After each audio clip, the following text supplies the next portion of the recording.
गुरुर्ब्रह्मा गुरुर्विष्णु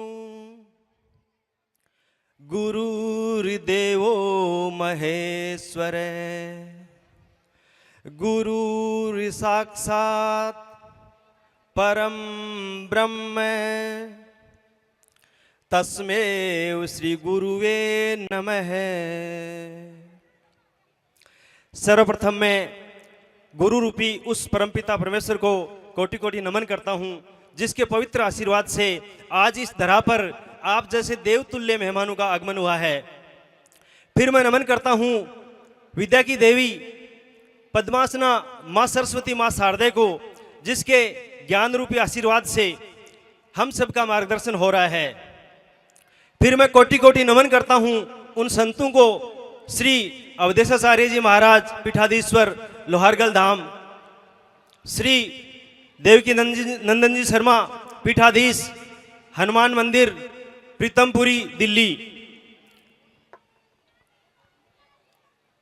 आप सब देवतुल्य मेहमानों के आगमन से मैं स्वयं को गौरवान्वित एवं कृतज्ञ महसूस कर रहा हूं, धन्य महसूस कर रहा हूं। आपके आगमन से शिक्षा के इस मंदिर में एक अनंत ऊर्जा का प्रवाह हो रहा है, जिसे मेरा रोम रोम महसूस कर रहा है। मैं श्री एजुकेशन एकेडमी परिवार की तरफ से इनकी भावनाओं से आपको अवगत कराते हुए बताना चाहता हूं कि आपके आगमन से हमें एक असीम शक्ति, असीम ताकत की प्राप्ति हुई है, जिसे हम बेहतरीन तरीके से महसूस कर रहे हैं। आपकी स्नेहपूर्ण भागीदारी एवं मन मस्तिष्क में संजोए सकारात्मक आशीर्वाद से हम स्वयं को कृतज्ञ एवं अभिभूत महसूस कर रहे हैं। आप सबके आगमन से उत्पन्न हुए इस उल्लासपूर्ण माहौल में मैं आप सबका हृदय की अनंत गहराइयों से स्वागत करता हूं, अभिनंदन करता हूं, आभार प्रकट करता हूं। मैं स्वागत करता हूं श्रीमान अवधेशाचार्य जी महाराज, मैं स्वागत करता हूं अपने दिल की गहराइयों से श्रीमान सुभाष जी मील साहब, माननीय विधायक खंडेला। मैं स्वागत करता हूं श्रीमान हरिनारायण जी, माननीय अध्यक्ष। मैं स्वागत करता हूं अपने दिल की गहराइयों से हमारे देवतुल्य अभिभावकों का, जो हर परिस्थिति में हमारे साथ सदैव डटकर खड़े हैं और सदैव हम अपना आशीर्वाद प्रदान कर रहे हैं। मैं स्वागत करता हूं श्री एजुकेशन एकेडमी के आधार स्तंभ के रूप में निरंतर रूप से कार्यरत श्री प्रबंधन एवं विद्वान शिक्षक गणों का, जो अपने कर्मठता तथा विद्वता से श्री एजुकेशन एकेडमी को निरंतर नई ऊंचाइयों की तरफ ले जा रहे हैं। मैं स्वागत करता हूं लोकतंत्र के प्रहरी मीडिया बंधुओं का, जो हमारी गतिविधियों से वर्ष पर्यंत आपको निरंतर रूप से अवगत करवा रहे हैं। मैं स्वागत करता हूं श्री एजुकेशन एकेडमी रूपी इस बगिया के पुष्प रूपी होनहार ओजस्वी तेजस्वी विद्यार्थियों का, जिनकी बुद्धिमत्ता एवं कर्मठता से श्री एजुकेशन एकेडमी रूपी इस बगिया में निरंतर महक प्रवाहित हो रही है और जो श्री को निरंतर नई ऊंचाइयों की तरफ ले जाने के लिए तत्पर हैं। अभी तो पर निकले हैं, उड़ान हमारी बाकी है। अभी तो नापी है मुट्ठी भर जमीन, सारा आसमान अभी बाकी है, सारा आसमान अभी बाकी है। इस आधार वाक्य से प्रेरित श्री एजुकेशन एकेडमी ने शिक्षा के 4 पक्षों को चिन्हित किया है। दोस्तों, मैं बताना चाहता हूं कि उनमें से प्रथम पक्ष है अकादमिक शिक्षा। अकादमिक शिक्षा के क्षेत्र में श्री एजुकेशन एकेडमी द्वारा एक सर्वोत्तम पाठ्यक्रम का चयन करके इसके विद्वान शिक्षकों द्वारा विद्यार्थियों को नियमित रूप से गुणवत्तापूर्ण शिक्षा प्रदान की जा रही है। उस गुणवत्तापूर्ण शिक्षा का प्रमाण यदि आप देखना चाहते हैं तो श्री एजुकेशन एकेडमी के पिछले वर्षों के कक्षा 10, कक्षा 8 और कक्षा 5 के बोर्ड कक्षाओं के परिणाम को आप देख सकते हैं। और नियमित रूप से जो साप्ताहिक और दैनिक मूल्यांकन विद्यार्थियों को हो रहा है, उसके रूप में हम इसको देख सकते हैं। और सबसे बड़ी मिसाल है अभिभावकों द्वारा हमें नियमित रूप से प्रेषित किए जा रहे कॉम्प्लीमेंट्स, एप्रिसिएशन के मैसेज, जो हमें निरंतर उत्साहित बनाए रखते हैं और एक नई ऊर्जा प्रदान करते रहते हैं। दोस्तों, शिक्षा का जो दूसरा पक्ष है वो है रोजगार उन्मुख शिक्षा। अर्थात आज हमारे नौनिहाल जो यहाँ पर शिक्षा प्राप्त कर रहे हैं, कल को उन्हें अपने कैरियर की चिंता भी सताएगी। उस दिशा में मैं आपको बताना चाहता हूँ कि श्री एजुकेशन एकेडमी की तरफ से अपने विद्वान प्रशिक्षित शिक्षकों के माध्यम से बच्चों को निरंतर कंप्यूटर शिक्षा प्रदान की जा रही है और निरंतर रूप से रोजगार के विभिन्न अवसरों के बारे में बच्चों को उनकी काउंसलिंग की जा रही है और उनको जानकारी दी जा रही है। शिक्षा का जो तीसरा पक्ष हमने चिन्हित किया है वो है शारीरिक शिक्षा। कहते हैं कि स्वस्थ शरीर में ही स्वस्थ मस्तिष्क और स्वस्थ मन का निवास होता है। दोस्तों, इस बात को श्री एजुकेशन एकेडमी ने बखूबी समझा है और उसको समझते हुए श्री एजुकेशन एकेडमी द्वारा शिक्षा के साथ में शैक्षणिक गतिविधियों, खेल गतिविधियों को शामिल किया गया है। मैं आपको अवगत करवाना चाहता हूं कि श्री में शिक्षा के अलावा शैक्षणिक गतिविधियों के रूप में नृत्य, संगीत, कराटे, स्केटिंग, ड्राइंग, पेंटिंग इनकी शिक्षा दी जा रही है और खेल गतिविधियों के रूप में निरंतर रूप से badminton, TT, football, cricket, basketball इन गतिविधियों में बच्चों को संलग्न किया जा रहा है। प्रशिक्षित कोच के माध्यम से बच्चों को निरंतर खेल गतिविधियों से जोड़ा जा रहा है। शिक्षा का जो चौथा पक्ष हमने चिन्हित किया है वो है मूल्य एवं संस्कारों की शिक्षा। दोस्तों, ऐसे कहते हैं कि विज्ञान का उपयोग हम विकास के लिए कर सकते हैं और उसका दुरुपयोग हम विनाश के लिए भी कर सकते हैं। यदि हमें विज्ञान का उपयोग विकास के लिए करना है तो हमारे अंदर मूल्य और संस्कारों की प्रबलता अति आवश्यक है। इस अति आवश्यकता को श्री एजुकेशन एकेडमी की टीम ने बेहतरीन तरीके से समझते हुए और अपने पाठ्यक्रम में निरंतर रूप से मूल्यों तथा संस्कारों की शिक्षा को शामिल किया गया है। मैं आपको बताना चाहता हूँ कि अभी थोड़ी देर पहले हमारे मुख्य अतिथि महोदय द्वारा भी इस बात का जिक्र किया गया था कि आज जो है अकादमिक शिक्षा का बोलबाला है, लेकिन मूल्यों संस्कारों की शिक्षा है वो गौण हो चुकी है। आज हम देखते हैं कि विद्यार्थी मूल्यों संस्कारों के अभाव में अपनों को अपना नहीं समझ पा रहे हैं, बड़ों का सम्मान नहीं कर पा रहे हैं, शिक्षकों का सम्मान नहीं कर पा रहे हैं और खुद को आइसोलेटेड करके सिर्फ मोबाइल तक खुद को सीमित कर रहे हैं। ये हमारे लिए बहुत ही खतरनाक स्थिति है। आज हम IIT, नीट इन परीक्षाओं की तैयारी करने वाले विद्यार्थियों को देखते हैं, वो समाज से कटे रहते हैं, अपने परिवार से कटे रहते हैं और कोटा में होने वाली सुसाइड की जो बहुत सारी घटनाएं हैं, वो दिल दहलाने वाली घटनाएं हैं, वो हमें सोचने के लिए बाध्य करती हैं कि हम आखिर किस दिशा में जा रहे हैं, हम शिक्षा को इस दिशा में क्यों लेकर जा रहे हैं। यदि कहा गया कि जान है तो जहान है, तो मेरा ये मानना है कि सबसे पहला जो उद्देश्य अपना होना चाहिए वो होना चाहिए मूल्य एवं संस्कार। सबसे पहला उद्देश्य होना चाहिए अपना परिवार, सबसे पहला उद्देश्य होना चाहिए अपना समाज, सबसे पहला उद्देश्य होना चाहिए अपना राष्ट्र। यदि हमारे अंदर मूल्यों की प्रबलता नहीं है, संस्कारों की प्रबलता नहीं है, तो हम एक राष्ट्र को, एक समाज को, एक परिवार को कोई योगदान नहीं दे सकते, अपने दोस्तों रिश्तेदारों को कोई योगदान नहीं दे सकते।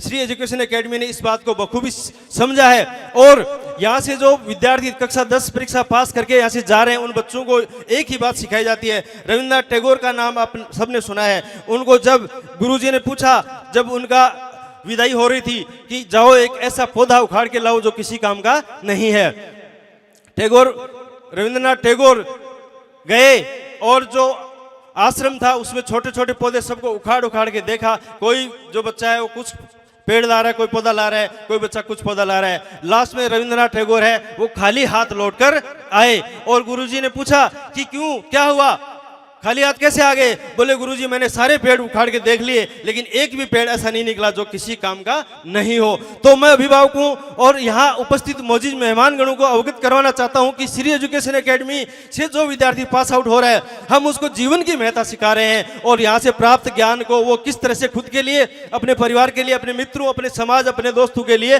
कर सके, ये बात हम उनको बखूबी यहाँ पर सिखा रहे हैं। मैं श्री एजुकेशन एकेडमी शिक्षा के प्रति अपने क्या विचार रखती है आपको बताना चाहता हूं। इन पंक्तियों के माध्यम से मैं श्री के शिक्षा के प्रति विचारों को अवगत करवाना चाहता हूं। शिक्षा हमारी मंजिल है, शिक्षा ही हमारी राह है। शिक्षा हमारी मंजिल है, शिक्षा ही हमारी राह है। शिक्षा का कोई छोर नहीं, क्योंकि शिक्षा तो है अथाह है।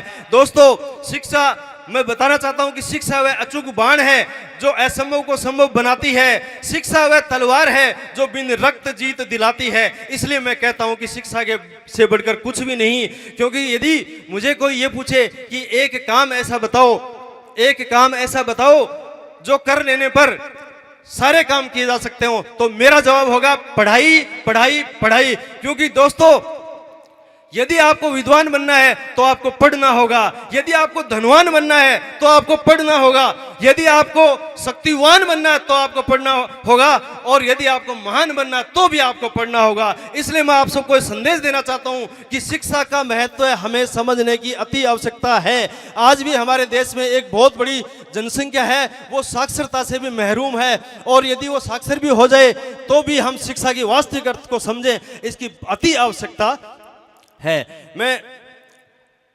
विद्यार्थियों को एक फॉर्मूले के माध्यम से शिक्षा कैसे प्राप्त की जा सकती है एक संदेश देना चाहता हूं, और न केवल विद्यार्थियों को बल्कि सभी अभिभावकों को, सारे मौजूद मेहमानगणों को मैं उस फॉर्मूले के माध्यम से संदेश देना चाहता हूं। क्योंकि वो फॉर्मूला ऐसा है जो आप स्कूल में लागू कर सकते हो, जो आप क्लासरूम में लागू कर सकते हो, जो आप अपने ऑफिस में लागू कर सकते हो, जो आप खेत में लागू कर सकते हो, और जो आप सेना में भी लागू कर सकते हो। दोस्तों, वो फॉर्मूला है 6D का फॉर्मूला।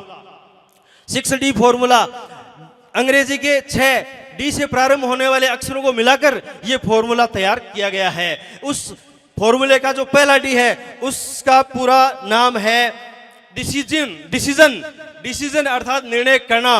दोस्तों, सबसे बड़ी बात हमारे जीवन में है वो है निर्णय करने की बात है। क्योंकि हम लोग क्या करते हैं, निर्णय को टालते रहते हैं, कल करेंगे, परसों करेंगे, और ऐसे करते करते हमारा समय निकलता चला जाता है। मैं निर्णय को एलोबरेट करते हुए बताना चाहता हूं कि हर्बर्ट साइमन नाम के एक विद्वान हुए थे। उन्होंने कहा था कि व्यक्ति निर्णय करने की बजाय गोली का सामना करना पसंद करता है। अब आप समझ सकते हैं कि निर्णय करना कितनी जटिल चीज है, कितना दुरूह कार्य है। निर्णय के संबंध में मैं एक बात और बताना चाहता हूं। आपने इस धरती के महान पंडित रावण का नाम सुना होगा। उसने कहा था कि निर्णय करना तो आज करो, कल आपका कभी नहीं आएगा। उसने ये बात बताई, उस समय बताई जब वो धराशायी हो रहा था, और लक्ष्मण जी उसके पास गए थे कि आप इस धरती के महान प्रकांड पंडित हैं, मुझे एक शिक्षा देकर चले जाइए। तो उन्होंने ये कहा कि किसी भी काम को आप कल पर मत छोड़ना, क्योंकि मैं इस आसमान के सीढ़ियां लगाना चाहता था। मैं रावण, मैं इतना शक्तिशाली था, ये धरती, ये आसमान, ये हवा सब मेरे नियंत्रण में थे। लेकिन मैंने एक ही बात ही सोची कि कल लगा दूंगा, कोई फर्क नहीं पड़ेगा। मेरा अंत आ गया लेकिन मेरा कल नहीं आया। इसलिए मित्रों, मैं कहता हूं कि समय रहते निर्णय लीजिए। आप ये तय कीजिए कि आपको क्या काम करना है। विद्यार्थियों के लिए खास तौर पर मैं ये बताना चाहता हूं कि आपको क्या करना है। आपको IAS बनना है, आपको बिजनेसमैन बनना है, आपको डॉक्टर बनना है, आपको इंजीनियर बनना है, ये आपको तय करना पड़ेगा। यदि आप इसमें असमंजस में रहे तो समझ लीजिए कि आप बहुत कुछ खोने की स्थिति में आ रहे हैं। आपने जब निर्णय कर लिया तो उसका दूसरा जो डी है वो डी है डिटर्मिनेशन।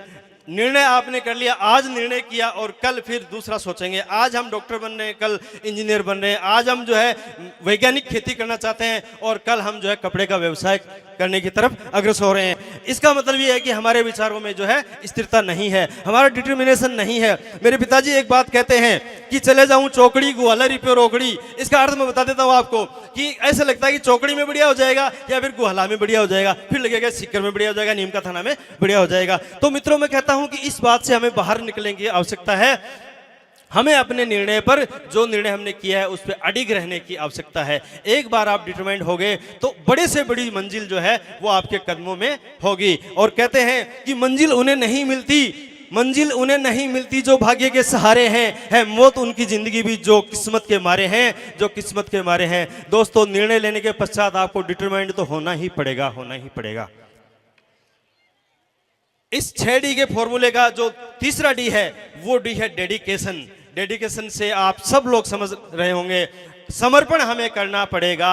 हमने जो भी निर्णय लिया है, जो डिटरमाइंड हम हुए हैं, उस मंजिल को प्राप्त करने के लिए हमें समर्पण करना पड़ेगा। और समर्पण किस हद तक? वो इस हद तक कि आप मुमुक्षु बन जाओ। हमारे वेद शास्त्रों में मुमुक्षु के कुछ गुण बताए हैं, 6 गुण उन्होंने बताए हैं, जो उनको तितिक्षा के नाम से जाना गया है। मैं आपको बताना चाहता हूं कि एक बार आपने निर्णय ले लिया तो सर्दी क्या, गर्मी क्या, वर्षा क्या, जंगल क्या, महल क्या, कुछ भी हो, कोई भी विपरीत परिस्थिति आपके सामने आए, लेकिन आपको अडिग रहना है और आपको कर्म करते चले जाना है। त्याग की भावना आपको डेवलप करनी पड़ेगी।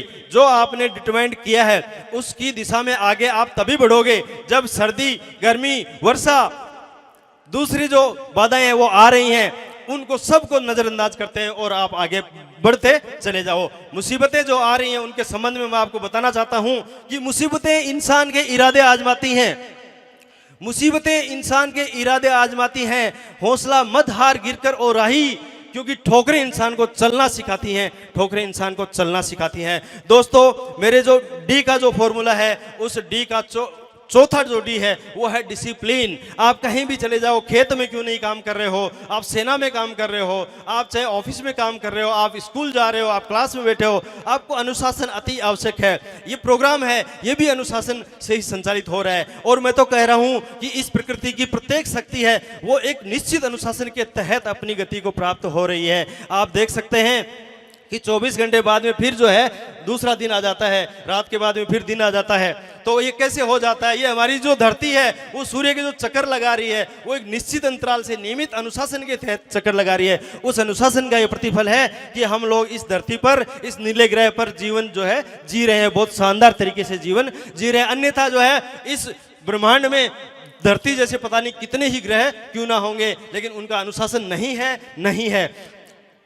मैं अपने डी फॉर्मूले का जो 5वां डी है उसके माध्यम से आपको बताना चाहता हूं कि आप सफलता के चाहे किसी भी शिखर पर क्यों ना चले जाएं, लेकिन यदि आप लोगों में लोकतांत्रिक परंपराएं कूट कूट कर नहीं भरी हैं तो आप उस सफलता को खुद एंजॉय नहीं कर सकते और दूसरे लोगों के लिए भी उसका कोई उपयोग नहीं कर सकते। वो व्यर्थ है मित्रों, वो व्यर्थ है। इसलिए मैं कहता हूं कि जो मेरा 5वां डी है वो है डेमोक्रेसी। डेमोक्रेसी से तात्पर्य मेरा मताधिकार से नहीं है, बल्कि आपने जो प्राप्त किया है, आपने जो सफलता प्राप्त किया है, उसके अनुभव आप लोगों के साथ शेयर कीजिए। उस सफलता में आप लोगों को भागीदार बनाइए, क्योंकि मत भूलो कि लोगों ने भी आपकी मदद की थी। मुझे एक अमेरिका के मिस्टर अमेरिका रहे थे, आप कहोगे कि उन्हीं का उदाहरण क्यों लिया, मैंने वेद पुराण का उदाहरण भी लिया है, उनका याद है इसलिए ले रहा हूं। श्वार्ज़नेगर नाम से एक अमेरिका के बहुत बड़े मिस्टर अमेरिका रहे थे और बॉडी बिल्डर थे और हीरो भी थे। उनका मैंने एक बार इंटरव्यू पढ़ा था। उन्होंने कहा कि हर चीज मदद से बनती है, मैं यहाँ पर मदद से हूँ। मैं इतना बड़ा जो अमेरिका, मिस्टर अमेरिका बना हूँ, मैं आइडल ऑफ अमेरिका बना हूँ, मैं लोगों की मदद से बना हूँ। लोगों ने चाहे अनचाहे, जाने अनजाने मेरी बहुत सारी मदद की है और मैं उसको तहे दिल से स्वीकार करता हूँ और इसलिए मैं लोगों की मदद करने के लिए सदैव तत्पर रहता हूँ। मित्रों, मैं भी कहता हूँ कि मेरी मदद लोगों ने जाने अनजाने में, चाहे अनचाहे, हर मुकाम पे की है और मैं उस मदद को सलाम करता हूं, सैल्यूट करता हूं और उसको तहे दिल से स्वीकार करता हूं। और मैं उसके प्रतिफल के रूप में हर व्यक्ति की मदद करने के लिए यहाँ पर श्री एजुकेशन एकेडमी के इस मंच से आह्वान करता हूं कि मैं सदैव आपके लिए तैयार रहूंगा। मेरा जो डी फॉर्मूला है उसके 5 डी मैंने आपको गिनाए। ये 5 डी यदि आप पालन करोगे जीवन में तो एक 6वां डी निकल कर आएगा, वो है आपका ओवरऑल डेवलपमेंट। वो चाहे आपका व्यक्तिगत हो सकता है, वो पारिवारिक हो सकता है, सामाजिक हो सकता है और वो राष्ट्रीय विकास भी हो सकता है। मित्रों, मैं आग्रह करूंगा खास तौर पर विद्यार्थियों से, मेरे होनहार ओजस्वी तेजस्वी विद्यार्थियों से, कि इस डी फॉर्मूले को अपने जीवन में हृदयंगम करने का प्रयास करें और फिर देखें आप कि आपको जल्दी ही कितने अच्छे आकर्षक रिजल्ट मिलने वाले हैं। मैं शिक्षा के महत्व को बताते हुए आपको बताना चाहता हूं कि हमारे राष्ट्रपिता महात्मा गांधी ने कहा था कि 3 लोग हैं वो इस राष्ट्र को आगे ले जा सकते हैं। पहला है माता, दूसरा है पिता और तीसरा है गुरु। और ये तीनों जो है बच्चों को शिक्षा प्रदान करते हैं। आप बताओ कि बच्चा कैसे बोलना सीख जाता है, बच्चा कैसे चलना सीख जाता है और बच्चा कैसे वेद शास्त्र में पारंगत हो जाता है, विज्ञान में पारंगत हो जाता है, तकनीक का बादशाह बन जाता है। ये सब किसकी कृपा है? ये उसके माता पिता और गुरु का आशीर्वाद है। इसलिए वो बच्चा जो रोते हुए पैदा हुआ था और जो वो किसी टाइम ऐसा भी आता है जब वो अंतरिक्ष में उड़ान भरता है और कोई टाइम ऐसा आता है कि जो पूरे राष्ट्र पर शासन करता है और कोई टाइम ऐसा आता है कि वो किसी जिले में जाकर जिला कलेक्टर के रूप में उस पद को सुशोभित करता है और जनता की सेवा करता है। तो ये जो चीज गांधी जी ने बताई कि शिक्षा जो है वो इस राष्ट्र का कायाकल्प कर सकती है, 3 लोग इस राष्ट्र का कायाकल्प कर सकते हैं। गांधी जी ने खास तौर पर बल दिया था महिला शिक्षा पर। उन्होंने कहा था कि एक पुरुष को पढ़ाने का मतलब है आप एक पुरुष को पढ़ा रहे हैं और एक स्त्री को पढ़ाने का मतलब है आपने पूरे परिवार को शिक्षित कर दिया है और फिर न जाने वो कितने ही लोगों को शिक्षित करेगी, उनको आगे बढ़ाएगी। इसलिए दोस्तों, मैं आप सबसे आह्वान करता हूं कि शिक्षा के प्रति विशेष लगाव रखें, अपने बच्चों को, नौनिहालों को शिक्षा के प्रति जोड़ें और खास तौर पर बालिका शिक्षा को प्रोत्साहन करने का प्रयास करें।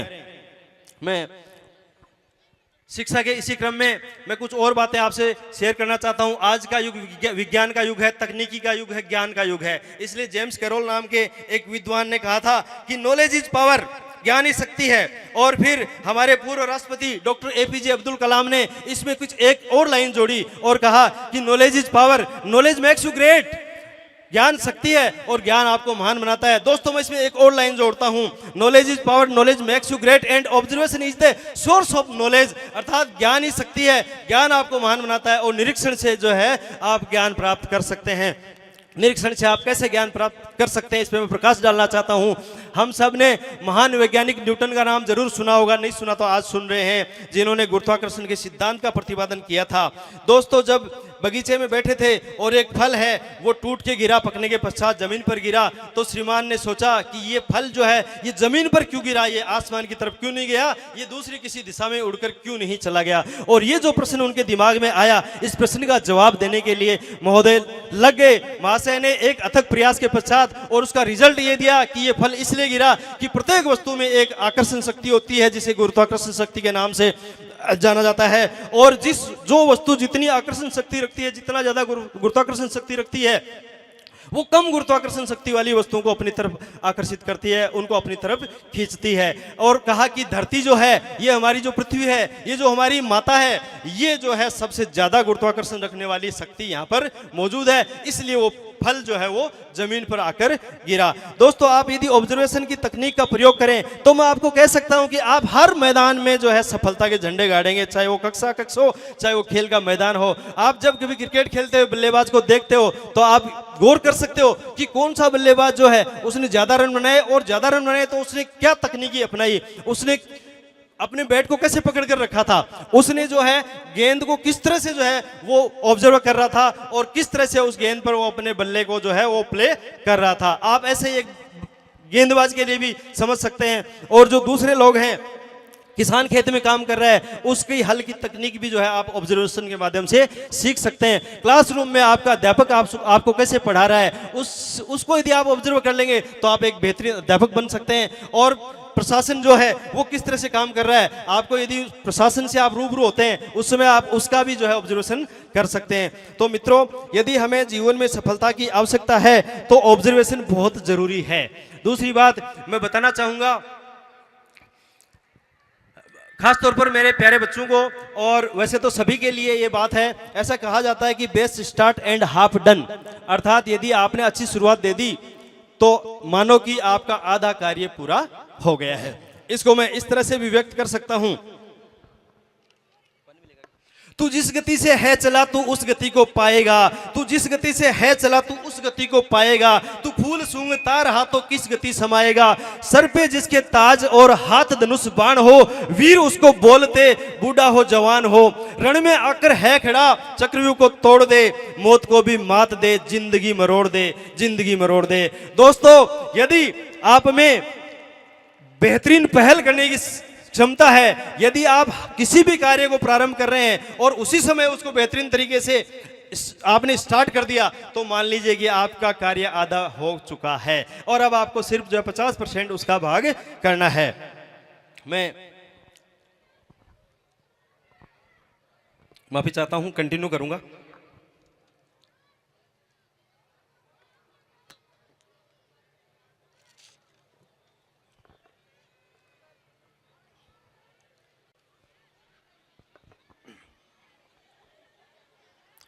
बहुत सारे ऐसे लोग हैं जो आईएएस बन गए, डॉक्टर बन गए, इंजीनियर बन गए, आरएस बन गए।